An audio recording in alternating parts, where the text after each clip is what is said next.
On this episode, we investigate the core values clients are seeking in a financial advisor. We'll uncover the deeper aspects of working with an advisor that hold significance when choosing and continuing to work with a financial professional. All coming up today on Retire Smarter.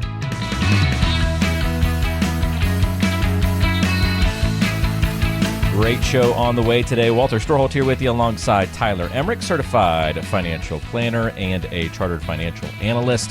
Can't wait to talk about today's topic and talk about what people value in working with a financial advisor. Going to be fun to dig into all of that. Tyler, it's great to be with you this week. How's life treating you right now? Happy to be here, Walt. Life's doing well. No complaints on my end whatsoever. I feel like here in Northeast Ohio, we got a string of sunny weather. Like the whole month of January, I felt like was, I don't think I felt or seen the sun the entire month.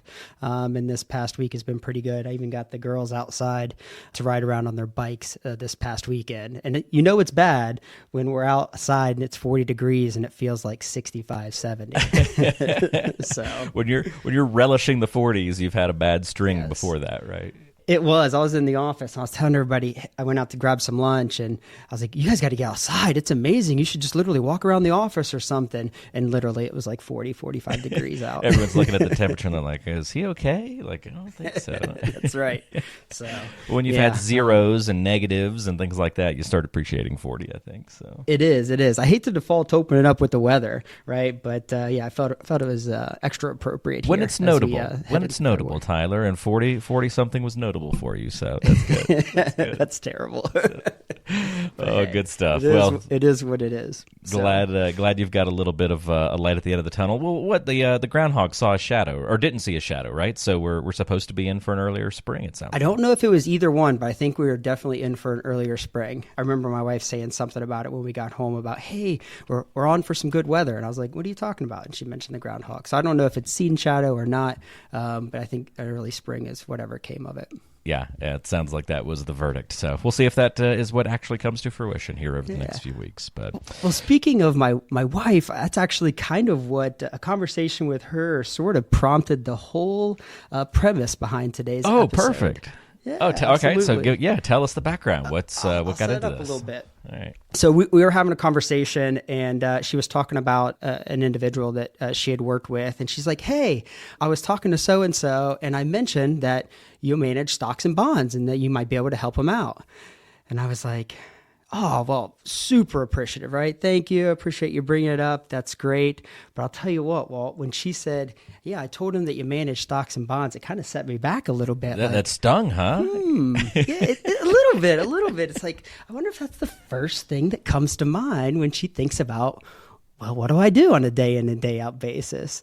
And of course, me overthinking everything, then I go kind of down the rabbit hole and start thinking, well, if that's what my wife's saying and leading with on what I do on a day in and day out basis, if I were to ask the same questions to the clients that we work with here, I wonder what they would say and how they would answer that question. And if my perception of what I hope they would say matches up with that reality of what they actually would.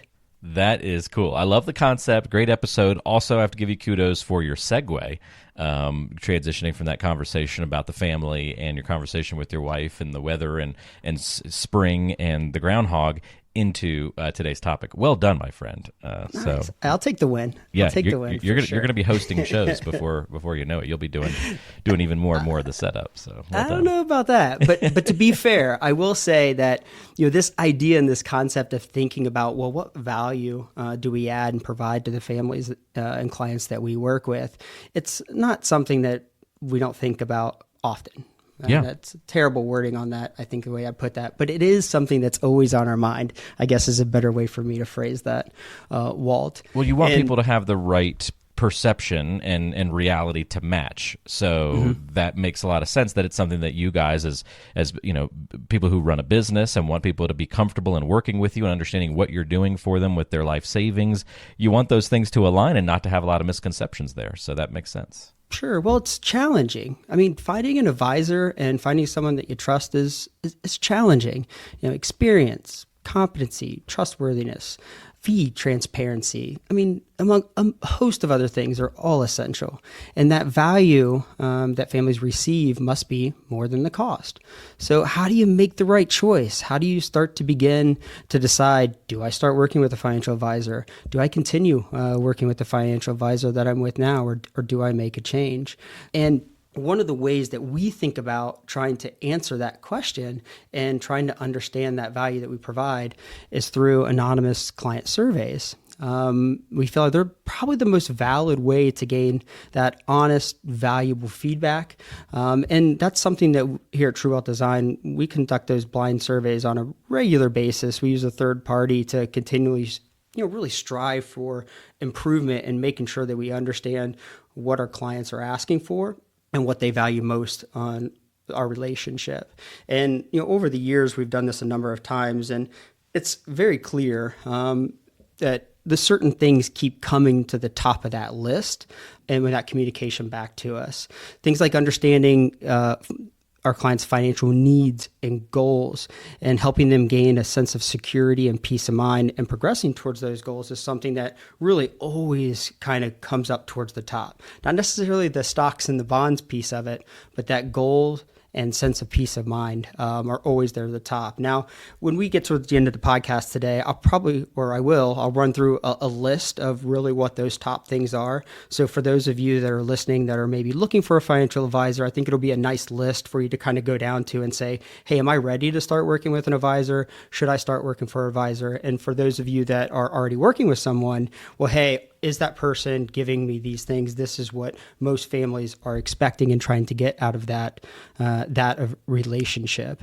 And as I think about just this general concept of, a firm such as ourselves trying to get better and trying to improve and doing these anonymous client surveys, then that's something that is very good for families to really just start and ask as they're starting to interview financial advisors and come to say, well, have you done any client surveys and what are your clients saying about the services that you're providing, to gain a little bit of insight into feedback on, well, hey, are they having successful relationships already, and kind of, peek behind the curtain a bit into what that company's doing. Makes a lot of sense. Yeah, glad that you guys are able to seek that feedback and sets you up nicely to kind of, I guess, dig in a little bit to helping answer your wife's question and the similar questions that other people might have and trying to see those different perceptions of you. It does. We think it's extremely important. The third party that we use is actually Net Promoter Score, NPS. And that was created, I think, by a company called Bain & Company back in the Harvard Business Review actually featured it back in the early 2000s. And something like 2/3 of the Fortune 1000 companies use it to measure client satisfaction. And the way that the survey really tries to get down into that is it asks one single question. On a scale from 0 to 10, how likely would you be to recommend our company to a friend? And if you think about that one single question, it really gets to the heart of client satisfaction. And of course, in everything that we do, from the advice we give, the service experience, the outcomes clients receive, all relative to the advisory fees paid, they all culminate into that client satisfaction. So, that question we feel is a wonderful one to kind of get that non-biased feedback on how we're doing. And then the NPS score, or that Net Promoter Score, it ranges from 0 to 100. And, we promote our scores quite a bit on our website because they are significantly higher than the average wealth advisor in our industry. So our scores for all families we work with are at 81. And then for clients in our private client group, it was as high as 97. And to kind of compare that to the industry average for a wealth manager, it was in like the mid 40s. So we take quite a bit of pride in that. And shoot, I bet some listeners might even know NPS score or run into it at the jobs that they have from there. Is that something you guys use, Walt, or have you ran into NPS No, but I feel before? like I've heard that term a lot. Mm-hmm. NPS, maybe in a different National Park Service. Maybe that's where I've seen it before. hey, being in Colorado, I'm sure there's many different businesses that might have the NPS feature, but yeah, that's pretty cool. Yeah, so these anonymous client surveys are a great place to start. And there's been, as with anything, right, our field is very, very well researched. And a lot of the big companies in the industry, names like Vanguard and Envestnet, have all done their own studies to really trying to quantify and explore this idea of, what do families get out of working with a financial advisor? Vanguard survey was called Advisor Alpha. InvestNet survey is called Capital Sigma. And when you get down into the nitty gritty of these surveys, they're fine. They're great, but they can get very technical very quickly. Well, if I did an episode on them, boy, I can only imagine how many egghead alerts We'd have some egghead alerts, yeah. Going down through it, right? It's in their name, right? Vanguard Advisor Alpha, InvestNet Capital Sigma. Greek. It doesn't start off right on the right foot. Now, Yeah. Of course, a lot of our listeners are very technical and they like that nitty gritty detail. And if you just run a quick Google search, these are surveys and studies that you can easily access. The Vanguard one always fascinates me much, right? So they kind of looked at and said, well, what are the things that an advisor does and adds specific value to a client, and what is the actual basis point? And when I say basis point, that's just a fancy term for added return or added percentage return to a client's net worth. And they looked at the main ones, and I'll just list them out without going into too much detail. Definitely run a search if you're interested in this more. But they said the big places an advisor is going to add value technically is going to be cost-effective implementation of a portfolio, so expense ratios, rebalancing of a portfolio, behavioral coaching, asset location, a spending strategy or withdrawal order. Were the main areas that a financial advisor is going to add value in that relationship. And they said that the range of added value could be or exceed 3% net returns, which when I look at that, coming from a company like Vanguard, you think Vanguard, right? Extremely low cost, passive investing strategies. And then they come in, their study is saying, hey, working with an advisor could add up to or exceed 3% net return for clients per year. It's really a staggering number to think about. Yeah, really kind of changes the way that you view that value conversation. Oh, it does. Absolutely. Now, of course, there's always another side of the story, and those studies are wonderful. But today I wanted to really dive into more of that value of advice aspect and really use our client survey or net promoter score and pair it with some work that Morningstar has done and really use it as a jumping off point to tackle some of these ideas and other concepts of the value clients are getting with working with a financial advisor. So really, I want to just kind of list off and maybe rank what families are saying and clients are saying are their most valuable thing that they get, and then go down a list of about 3 to 4 as we kind of transition and end the podcast here today. Can't wait to hear what you found. Yeah. Oh, absolutely. So the first one that comes up, I already kind of headlined it a little bit here earlier in the podcast, but clients value an advisor who helps them reach their financial goals above anything else. And when you look into the definition of financial goals and you're starting to think about that as you're listening, this can be a wide array of items. Of course, the title of our podcast is Retire Smarter. So retirement is, one of those big goals that a lot of individuals and families have with working with us. But they can be as granular as a small business owner who's having trouble separating their personal and business finances and trying to understand how much they should put back into the business and how much they should be saving for retirement, and manage where their money goes and make sure that it's going towards its best use case scenario. So again, financial goals is very broad. And, I wouldn't say that I disagree with that by any means as being number one. I just think, and I would expand on it a little bit further, if I may. And instead of just saying financial goals, I would just say your goals. Because frankly, at the end of the day, Walt, the money and the finance aspect is just a tool. It's, in my opinion, not just the end goal, if that makes sense. Yeah, just a piece of the puzzle. Piece of the puzzle, right. And the way that I think about that, or the way that jumps around in my mind, is I think back on a few families and individuals that I worked with over the years, and one sticks out really top of mind. And that was, an individual. She had started working with me about a handful of years ago. And she's a single parent. She's been working most of her life. Of course, she's in her early 50s. And what triggered her to start talking to me was she wanted to have a plan in place to say, hey, when can I actually retire? I've never sat down and actually ran through the numbers to see where I stand and where I'm at. And as with anything, when we go through a financial plan, that entails getting to know really what they're trying to accomplish and those goals. And through that conversation and over the course of a few different meetings, it became very clear to me that she had a decision coming up with her daughter. Her daughter was getting ready to head into a private high school, and she herself had went to a private high school in the area, but it was one of the more expensive ones. And this is uniquely, I guess, similar to my situation as I think about my two little girls. Not that I'm considering private high school, but hey, I perk up a little bit when I think about families making these decisions because I'm going to have to make a similar decision at some point. But she was between two private high schools, and the one that she wanted and really wanted her to go with was one that was really just too expensive and what she thought was just a little bit outside of her budget. So she's like, we're going to go ahead and get her enrolled in this other one. It's not my first choice, but I feel like it's a good substitute. And, through our conversation, we were able to kind of get back and peel back the onions and say, well, the only reason why she's choosing that other school was from a cost standpoint. So once we got through the financial plan and what she was on track for and kind of worked through her financial situation, towards the end of our time together, I circled back and I asked her if we could talk a little bit more about that decision that she was making with her daughter.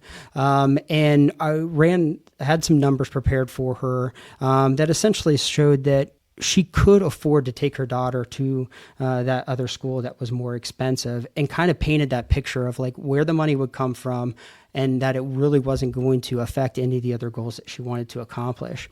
And as we kind of worked through that process, you could kind of see her eyes light up, and she literally changed the school that her daughter was going to go to in high school. And I think about how that actually is going to shape her daughter going forward and for the future, and her being able to make that decision with confidence. She was going to go a completely different route, right? But once she gained confidence, clarity on her financial situation, that opened up the doors to identify, well, what's the best use for her money and where is it going to go? And she was able to kind of make a better decision for her and her daughter in the long term. Yeah, talk about something that changes the trajectory of somebody's life and achieving a financial goal. You can see where that value all of a sudden just explodes in that relationship. It does. Well, and we run into it all the time with families where maybe their income's changing significantly, whether they got a large raise or they started a business and the business is taking off, and they're starting to get that influx of cash that's coming in that maybe they've never had.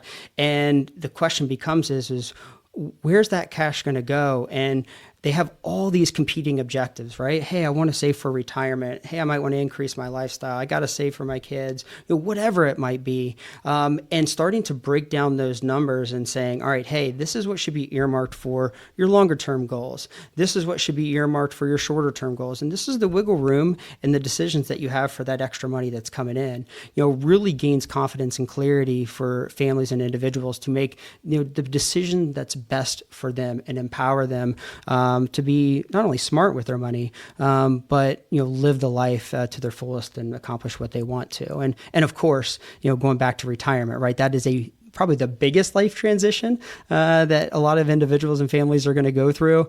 Helping navigate that in a smart and direct way is right in our wheelhouse, and something that I think a good financial advisor is going to help you do. So it's not losing sight of those end goals and matching up the finances and the money to help you achieve and accomplish them. Now, of course, as we think about that, a number two or the second item that comes back on those studies and on our client survey is, a lot of families, they want to make sure they're working with someone that has the skill set and is knowledgeable in the industry to help them navigate these tough decisions.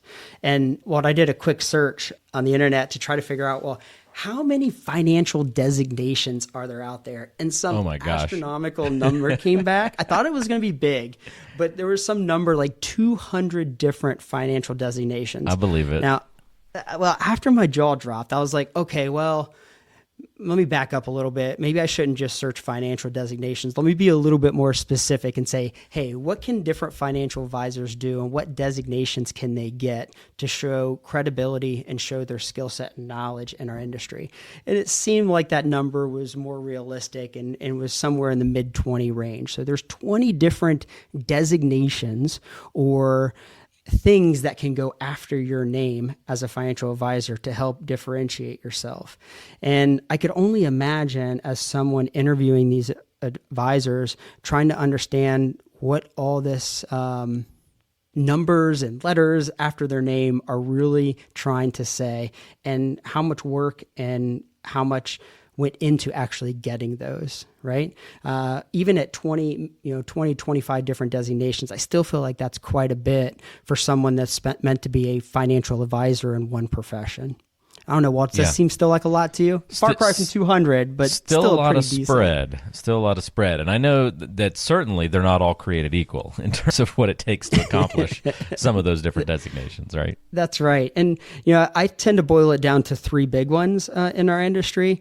The CFP, which is a Certified Financial Planner, generally to pass, you have to pass an exam that takes about 250 hours of study time on average, or at least that's what they claim, to be able to get it. Of course, some advisors might study quite a bit more than that or some less, but 250 hours of study and then pass an exam over a wide array of different financial planning topics.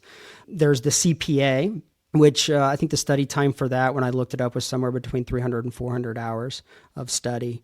And that's, of course, your Certified Public Accountant designation. And then the final one, which I think is a little bit more less well known, is the CFA, or Chartered Financial Analyst. And that one's about 900 hours of study. For me, I think it took me about 3 years, 3 tests over 3 years to get.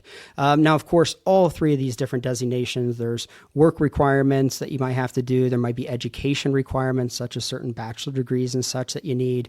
But these three, I think, are the ones that stick out to me the most. There are some designations out there to where, you sit through an hour class and then you have the designation. That's a far cry and something that's very different than I think what you're getting with someone that has these three designations that we discussed. Now, of course, that's not the end all be all. I kind of look at those designations as like almost a bare minimum. It is a minimum for at our firm for an advisor or a financial planner to sit down with families. They have to have at least one of those designations to do it. So that's almost at least, hey, this gets you into the door. And I think individuals that are looking for a financial advisor, that gives you a good starting point to say, hey, does this person or individual have at least one of these three designations? And then you can get a little bit more specific if there's something else after their name, where you can run a quick search and find out, oh, hey, what was involved with getting that, and what is that designation trying to demonstrate? Makes sense, yeah. And I think that's great to at least have a few designations for folks to maybe focus on or learn a little bit more about versus having to sort through 20 or hundreds, depending on how you did that initial search. That's right. Well, and I think, albeit, of course, a financial advisor's skill set and knowledge is extremely important, but something that I would put just as high up on that importance list is the way that person communicates and explains financial concepts. And that's the third thing that I think that comes up in quite frequently, again, on our client survey that we do, and then the other ones that we have that we spoke about early. And that's families want someone that can communicate and explain financial concepts well. Now, it's hard for me to kind of dive into this. I mean, it is what it is, but I would say a way for me to gauge it, or a way I like to gauge it, is asking yourself, when you get done meeting with your financial advisor, how do you feel after that meeting? Most meetings with your financial advisor, hopefully you should feel more confident and energized, not from that meeting, and not in a situation where you go, boy, I got more questions than I have answers out of those meetings, right? And judging, engaging how you end those meetings and how you're walking out of it, I think is a good starting point for you to kind of back into, well, how well is that financial advisor explaining some of these concepts to me, and how well do I retain them, and how comfortable do I feel with them? Yeah, I feel like that's very ubiquitous, perhaps, across all sorts of different industries or just areas of life, right? I love it. even if I'm just going shopping for something, I don't know, a TV, let's say, Tyler, like I want to, if I walk away feeling like I learned something about the industry or about a new technology, just always fills you up, right? Just knowing that you learned something. I always appreciate that. And especially if we're talking about finances and retirement and investments and money and all these kinds of things, knowledge along the way, if you can accumulate some of that, no wonder that's in your sort of top 4 list here. Sure. Well, and you have to get to a point to feel comfortable making these important decisions for yourself.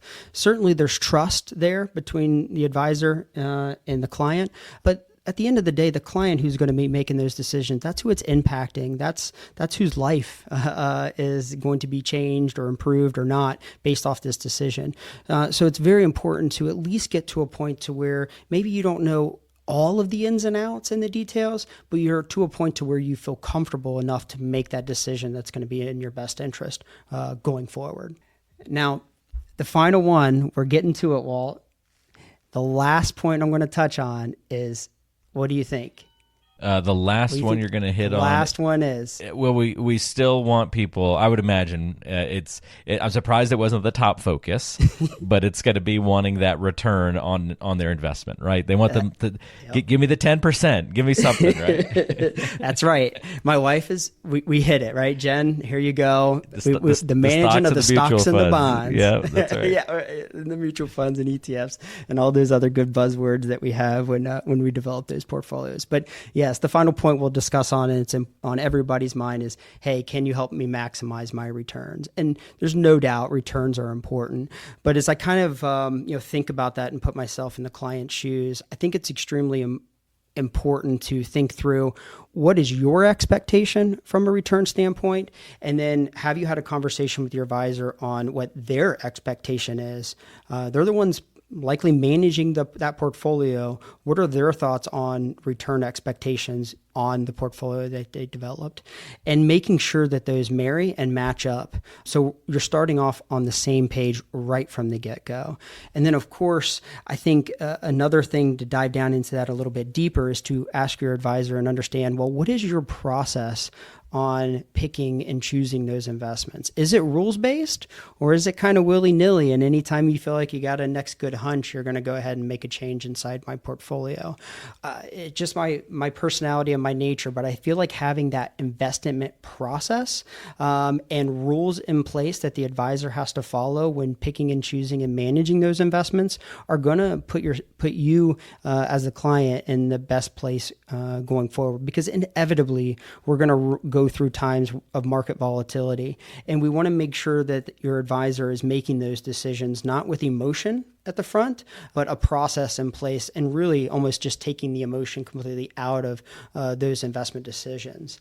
And then the question becomes is too, how do they communicate those changes with you, and are you comfortable with that? I can't tell you how many times I sit down with individuals where they come in and we talk about how they work with their current advisor, and they say, well, hey, we meet once a year, and he or she comes in with a list and says, I should make this investment change for that one, and we agree on it, and we kind of go from there. And I always think back and say, well, I wonder when the advisor really wanted to make that investment change, and they just kind of had it sitting on the wayside for however many weeks or months until you came in and actually had the meeting to be able to present to you. Or, hey, how do they know who of their clients they call first when they want to make a change to the portfolio? So that idea of like, well, how does your advisor communicate those investment changes? How much control do they have to actually make those investment changes for you? All kind of stem off of this idea of putting yourself in a situation where, hey, my advisor is maximizing my returns and putting myself in my portfolio and the best foot going forward. So those are just a couple tidbits or a couple things I think of when I start thinking about, well, hey, we want an advisor that can maximize my returns. Very cool, Tyler. Thanks for the great breakdown of all these different elements. And it's interesting to think about what's most important to people. And I know that's got to make you, even though it's on the list, it's got to make you feel good that, at least it seems like the number one expectation isn't as much as like I think the industry promotes it as like, give me the most money on my return. Like there's a lot of other things that people really value and find important too. Sure. Well, you think about our industry, Walt. I think it came really out of the idea that insurance agents and brokers wanted to sell more product. put your money here. Hey, put your money in this product because it's going to get you X amount of returns. That's how they sold them, and that's how they sold financial plans. Over the years, that's changed substantially. And I think we're getting to a place to where, yes, that's important, but there is a host of other things that work in conjunction with that to put you and your family in a best situation going forward. Yeah, that word value is more complex than maybe the way traditionally financial products were sold and marketed. And that's what's so great about having a good relationship with an advisor and somebody that's going to guide you through the complexities of the financial world. And if today's conversation has led you to ask any questions that you'd like some help figuring out, something about your specific situation, you can certainly dive into a conversation with the team at True Wealth Design. It's very easy to set up an initial conversation. You can do that by going to truewealthdesign.com and clicking on the Are We Right For You button. You can schedule a 15-minute call with an experienced advisor on the team that way. Again, just go to truewealthdesign.com and click the Are We Right For You button. We'll link to that in the description of today's show. You can also find the phone number there to call, which is 855-TWD-PLAN. 855-893-7526. Don't hesitate to reach out if you got any questions about your financial future. Tyler, thanks for the great help on today's episode. Enjoyed the conversation and a little bit different angle today. I'll get that egghead alert button queued up for next time. Sounds good. Bring us some deep terminology. It's been a few episodes since we've been able to trigger that one. So bring an alpha or an omega or something like that with you. Good stuff. All right. Thanks for listening, everybody. We'll talk to you next time right back here on Retire Smarter.